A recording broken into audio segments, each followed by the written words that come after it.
C'est un mouvement spontané, un mouvement révolutionnaire. C'est un mouvement spontané, la contestation par la violence. C'est historique et c'est révélateur, la température va encore monter. La première bataille, les premiers pavés, les premières grenades, la première barricade.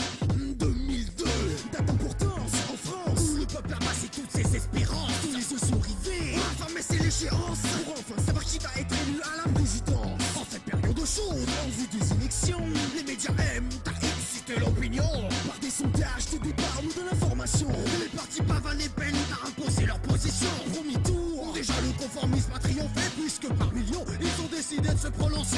Par les urnes peuvent finalement avoir le pouvoir qui leur permettra de sortir le pays du cauchemar. Les résultats tombent, beaucoup sont survoltés.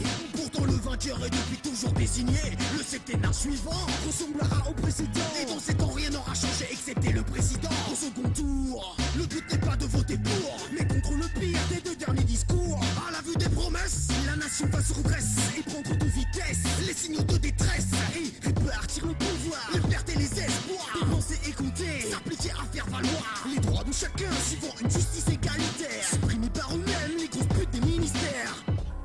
C'est un mouvement spontané, un mouvement révolutionnaire. C'est un mouvement spontané, la contestation par la violence. C'est historique et c'est révélateur, la température va encore monter. La première bataille, les premiers pavés, les premières grenades, la première barricade. Le temps